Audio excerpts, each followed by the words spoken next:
Hi అండి. Welcome to my channel one more mini vlog. ఈరోజు మా హాస్పిటల్లో ఒక ఎమర్జెన్సీ ఎల్ఎస్ఏఎస్ అయితే చేశాము. అంటే ఆపరేషన్ చేసి బేబీని తీసాము. యాక్చువల్లీ ఇదే పేషెంట్కి 2 ఇయర్స్ బ్యాక్ ఒక బాబు పుట్టి 5 డేస్ ఉండి చనిపోయాడు.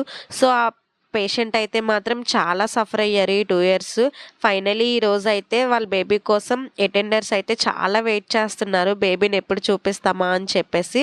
ఫైనలీ బేబీ ఏంజల్ని అయితే మాత్రం వాళ్ళకి చూపించాము. చాలా అంటే చాలా హ్యాపీగా ఫీల్ అవుతున్నారు.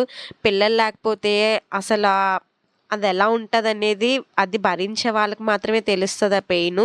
నిజంగా ఈ ఫ్యామిలీ అయితే చాలా హ్యాపీగా ఫీల్ అవుతున్నారు. బేబీ వెయిట్ వచ్చేసి 2.9 కేజీస్. చాలా హెల్తీగా, చాలా క్యూట్‌గా పుట్టింది బేబీ. నిజంగా అసలు వాళ్ళ మదర్ అయితే చాలా హ్యాపీగా ఉన్నారు. ఓకే అండి. నా వీడియో నచ్చితే లైక్ చేయండి. సబ్స్క్రైబ్ చేసుకోవడం మాత్రం అస్సలు మర్చిపోవద్దు. ఓకే అండి. బాయ్.